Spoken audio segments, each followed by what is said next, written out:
خپل خبرو کې د پښتنو ټلویزیونونو دا غوښتنه وکړه چې د هغې کمې خپرونې ځای کې د پښتو ژبې او د پښتنو د کلتور صحیح عکاسي نه کېږي، لکه صحیح منظر کشي، هغه ته صحیح تصویر د پښتنو د کلتور ټولې نړۍ ته نه پیش کوي. ته ستاسو هغه څه تجویز دی سړ وړاندیز در څخه چې موږ په خپلو پروګرامونو کې داسې څه وښایو چې د پښتنو هغه روښانه تصویر چې کوم دی هغه نړۍ ته راولو؟ ډېره مننه نظار یوسفزي صاحب چې تاسو دغه خبره راواخیسته او باید په دې خبرې زیاتې نه زیاتې خبرې وشي. زه ګڼم که ټي وي چینلز کې پروفیشنل خلک مخته راشي، ایجوکیټډ تعلیم یافته خلک مخته راشي او انساني نفسیاتو باندې پوهه خلک، خاص طور د ټي وي سره نظار صاحب فیس امپریشن، باډي لینګویج، دغه ټولې خبرې د بني ادم حرکات سکنات دا د خبرو سره د مکالمو د ادایګۍ سره سره واضح پیغام هغه هم ورکوي.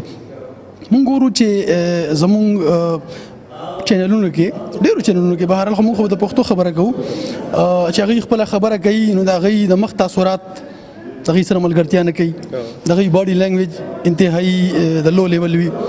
نو بل د هغې نه علاوه چې زمونږ کم اقدار دي، کم زمونږ دروند ثقافت دی، باید موږ زیاته نه زیاته خواري په دغې خبرې وکړو چې په بیروني دنیا کې زمونږ د پښتنو هغه تصویر زیات نه زیات وړاندې شي کم چې زمونږ اقدار دي، په کم چې موږ ویاړو، کم چې موږ درانه یو او کم چې زمونږ اساسه دی. نو ګڼم چې د ټي وي چینلز په حواله د هغوی په ذریعه د هغوی په لاره دا کار زیات نه زیات ترسره کېدلی شي. چې کله د شمشاد ټلویزیون خبرونې راجوړو نو په دې ډېر زور اچوو چې ژبه دې سوچوي.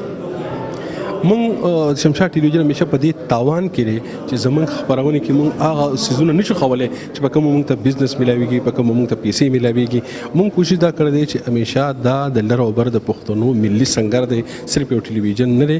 خو بهرحال ته یو شاعر، یو ادیب او یو لوسته سړی، ته ماته دا ووایه چې نن موږ په دې غونډه کې ما په دې جرګه کې وکړه ټول راځي د پښتنو تعریفونه کوي، پښتانه ډېر نران دي او ډېر تکړه دي او ډېر بادران دي او دا یې کړي دي او دا یې کړي دي.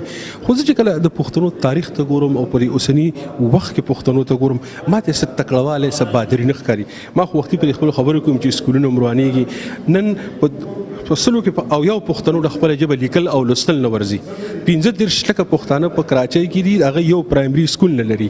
نو په داسې وخت کې چې موږ بیا هم د خپل کام صفتونه او تعریفونه کوو او خپلې هغه کمزورۍ چې د هغې د وجې نن موږ په دې کنده کې پراته یو هغې ته موږ نه ګورو. نو ته د یو شاعر ادیب ته څه احساسوې دې ټولو خبرو ته ګورې؟ دا بنیادي خبره تاسو وکړه نظار صاحب، خو زه بهرحال لږ شان اختلاف داسې کوم چې دا د پښتون وګړي تکړهوالی دی چې په داسې حالاتو کې چې د مسلسل شورشونو سره د جنګونو سره مخ دی هغه خپل تشخص بیا هم برقرار ساتلی دی.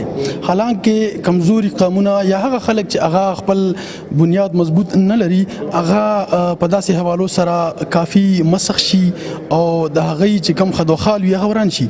او تاسو به وګورئ چې نن هم د پښتو په حواله پښتون په خپل آن او شان سره مضبوط ولاړ دی او خپل ښه په ویاړ ولاړ دی.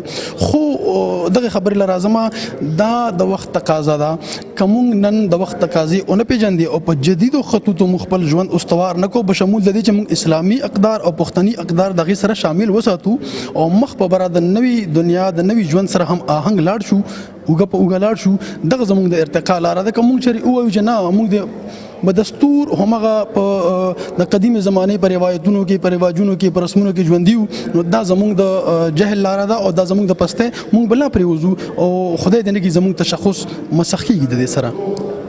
شمشاد نړیوال ټلویزیون ټول مینوال له په ټوله دنیا کې ګوري، څه پیغام لري؟